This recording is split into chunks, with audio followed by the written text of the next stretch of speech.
Hey friends, welcome back to my channel. இது Saturday full day எடுத்த vlog தான். Morning பிரேக்ஃபாஸ்ட்டுக்குள் 5க்கும் சேர்த்தியே சாதம் ரசம் வச்சுட்டு அதுக்கு பொரியலுக்கு மரவள்ளிக்கிழங்கு இருந்தது. அதை நல்லா வணக்கிடலான்னு சொல்லிட்டு தாளிப்புக்கு ஃபஸ்ட்டு ஆயில் விட்டுட்டு அதுக்கப்புறமா அதில் கடுகு கருவேப்பிலை வெங்காயம் வரமிளகாய் இஞ்சி இதெல்லாம் போட்டு தாளிச்சிட்டு மரவள்ளிக்கிழங்கை நல்லா வேக வச்சு எடுத்துக்கணும். அதை இதில் போட்டு நல்லா கிளறி விட்டுட்டோன்னா மரவள்ளிக்கிழங்கு ரெடி ஆயிரும். அதுக்கப்புறமா அம்மாவும் சமைச்சிட்டு கிச்சன் விட்டு போயிட்டாங்க. நானும் அதுக்கப்புறம் வந்து கிச்சனையெல்லாம் நல்லா ஒதுங்க வச்சுட்டு கிச்சனை ஃபுல்லாகவே க்ளீன் பண்ணி விட்டுட்டோன்னா வேலை முடிஞ்சிடும். க்ளீன் பண்ணிவிட்டு மார்னிங் சமைச்ச பாத்திரமெல்லாம் இருந்துச்சு, அதையெல்லாம் கையோடு கழுகி வச்சிட்டோன்னா கிச்சன் வந்து நீட்டாகவே இருக்கும், நமக்கு வேலையும் வேக முடிஞ்சிடும். அதனால் ஃபுல்லாக க்ளீன் பண்ணிவிட்டு பாத்திரம் எல்லாமே நல்லா வாஷ் பண்ணி சிங்கையெல்லாம் நல்லா வாஷ் பண்ணி விட்டுடலாம். நமக்கு பெரிய ஒரு வேலை முடிஞ்ச மாதிரி. மார்னிங் டைமில் சமையல் வந்து அம்மா செஞ்சுருவாங்க, பாத்திரமெல்லாம் நான் கழுவி வச்சுருவேன். இன்றைக்கி மரவள்ளிக்கிழங்கு மட்டும் நான் செஞ்சுருந்தேன். அதுக்கப்புறமா பாத்திரம் ஃபுல்லாகவே கழுகி எல்லாத்தையுமே எடுத்து வச்சுட்டு பாத்திரமெல்லாம் ட்ரை ஆகிறதுக்குள்ளே துணி இருந்துச்சு, அதையும் நல்லா வாஷ் பண்ணி காய போட்டுட்டு வந்தாச்சு. அதுக்கப்புறமா பாத்திரமெல்லாம் நல்லா ட்ரையாக இருந்தது, அதையும் எடுத்து அதோட இடத்துல வச்சுட்டு சிங்கை ஃபுல்லாகவே க்ளீன் பண்ணி ட்ரை ஆக்கி விட்டுட்டோன்னா இதில் வந்து இந்த எறும்பு பூச்சி இது மாதிரியெல்லாம் வராது. அதுக்கப்புறமா பீரோவில் பார்த்திங்கன்னா என்னோடய ஷெல்ஃப் படு மோசமாக இருக்குது. எனக்கு ஏன்னே தெரியல, வேறு எல்லா வேலையும் செய்வேன், ஆனால் நான் என்னை சுற்றி இருக்கிற இடமெல்லாம் நீட்டாக இருக்கணும்னு நினைப்பேன்.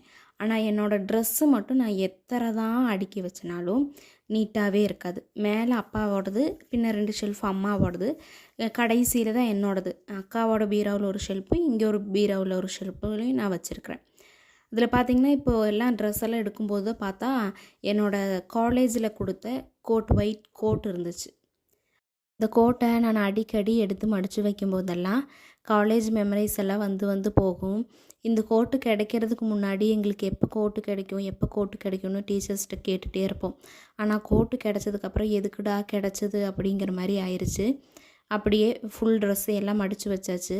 நான் அதிகமாக இந்த ட்ரெஸ் மடிக்கிற வேலை எப்போ செய்வேன்னா, எப்போ தூக்கம் வர மாதிரி இருக்குதோ அந்த டைமில் ட்ரெஸ் மடித்து வச்சோன்னா நமக்கு தூக்கம் வராது. அதனால் இது மாதிரி அரேஞ்ச் பண்ணுற வேலையெல்லாம் மதிய டைமில் தான் செய்வேன்.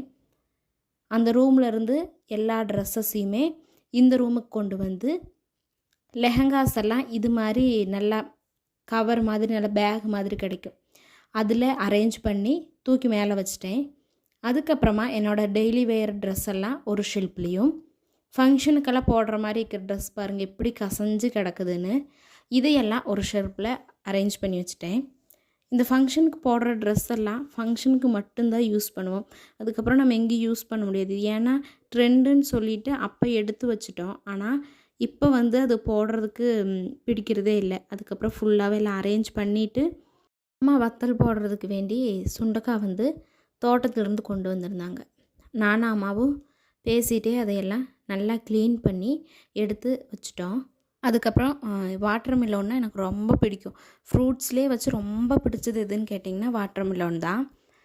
ஃபஸ்ட் நாள் நைட்டே அப்பா வாங்கிட்டு வந்துட்டார். அப்போவே கொஞ்சம் கட் பண்ணி சாப்பிட்டு பேலன்ஸை ஃப்ரிட்ஜில் எடுத்து வச்சுருந்தேன்.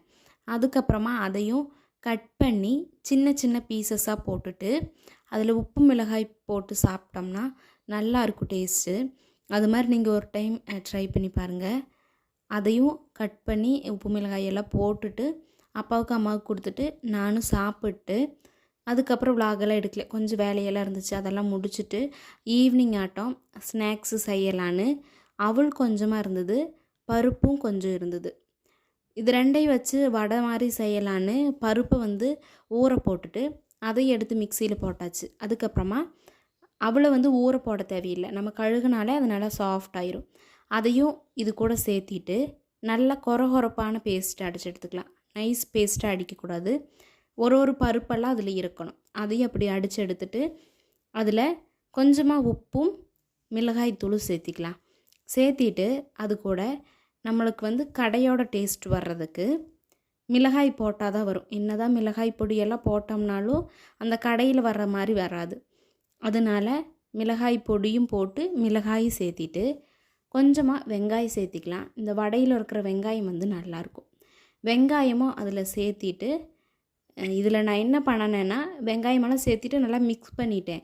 அதுக்கப்புறம் தான் அம்மா சொன்னாங்க சோம்பு வந்து போடணும், அப்போ தான் நல்லாயிருக்கும்னு. அதுக்கப்புறம் சோம்பும் போட்டு மிக்ஸ் பண்ணிவிட்டு சின்ன சின்னதாக காயின் மாதிரி தட்டி எண்ணெயில் போட்டு எடுத்துட்டோம்னா நம்மளோட சூப்பரான பருப்பு அவல் வடை ரெடி ஆயிரும். நீங்களும் இது மாதிரி ட்ரை பண்ணி பாருங்கள், கண்டிப்பாக நல்லாயிருக்கும்.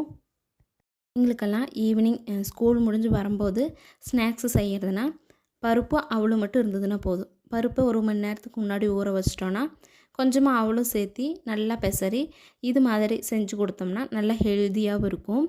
மறக்காமல் ட்ரை பண்ணி பார்த்துட்டு எப்படி வந்ததுங்கிறத கமெண்ட் பண்ணுங்கள்.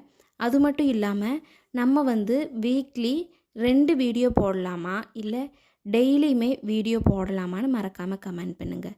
இன்னொரு புதிய வீடியோவுடன் நான் உங்களை சந்திக்கிறேன். பாய்.